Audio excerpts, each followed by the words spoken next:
How's it going, everybody? Ragroth here. So Guilty Gear Strive is a little over a month away now from the recording of this video. As I've probably made it pretty clear, I am not particularly crazy about the roster. Not to say there's nothing I'd like, but it's just very underwhelming in my personal opinion, and the size of it really isn't helping, though I do understand why it is that size because of how ArcSys develops games. But this is in the end, as we know, we are getting at least one season of DLC. It should be pointed out that's actually called Season Pass 1, so it most likely won't be it, plus we know how fighting games are these days. For this video, I want to talk about who I think will be in the first Season Pass. I don't really know what order they choose, so keep that in mind. Before I jump into who I think it will be, I want to run some names that I think it won't be. The first one is going to be controversial, but I think Baiken won't be in the first season. Now hear me out. The reason being is that Baiken is more than likely going to be the Guilty Gear guest in Samurai Showdown. There was even a data mine suggesting that's probably going to be the case.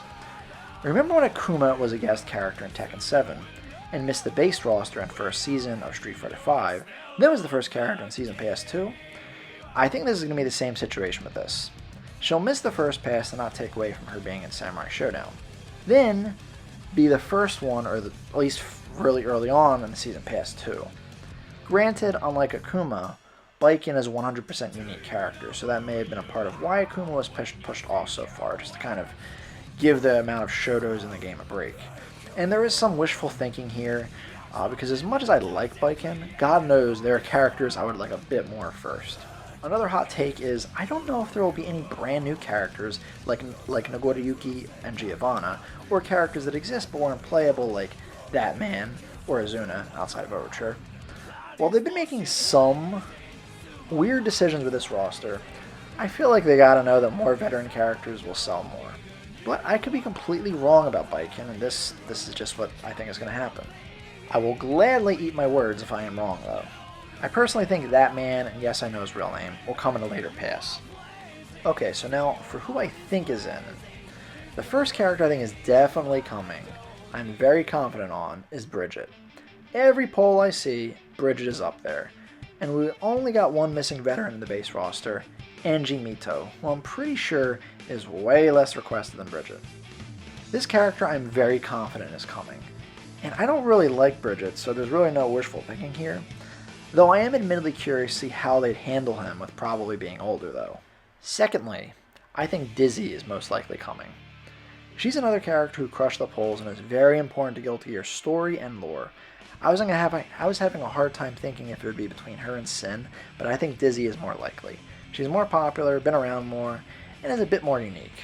I'm sorry, Sin. And it's not to say they both can't be in the Season Pass, I just feel that from the Kisk family, they just choose one per pass. Alright, now for some wishful thinking, but with some legit facts. I feel Testament has a good chance. He is another missing veteran character that's relatively requested, just maybe less so than like Bridget was. He's also an important character to Guilty Gear lore, and he's not dead. Kinda, I think. I'm not as confident on him as I am some others, but he does feel like that edgy pick that would get some people interested in Season Pass as well. Testament also kind of represents the first Guilty Gear game, due to that's when he first appeared, but also represents Guilty Gear X because that's when he was first properly playable.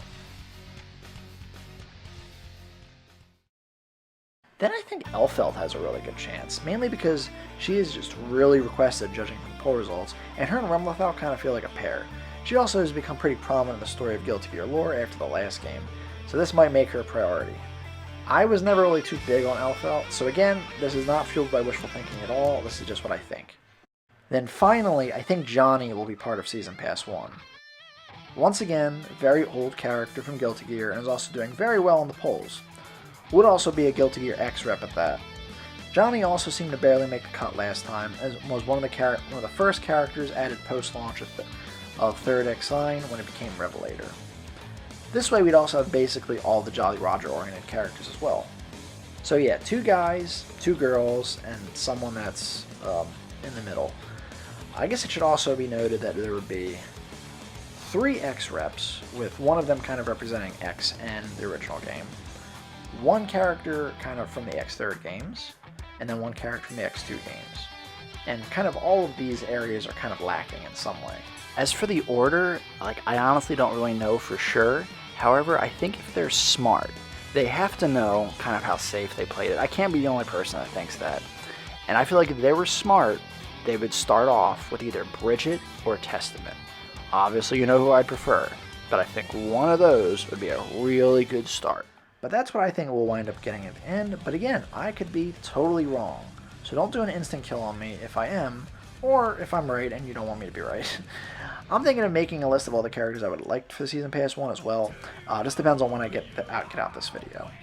But let me know what you guys think who will be in the first Season Pass. I'd love to hear your thoughts in the comments below. Thank you for checking out this video. Feel free to join my Discord in the description below. And as I always say, another time, another place, keep being awesome.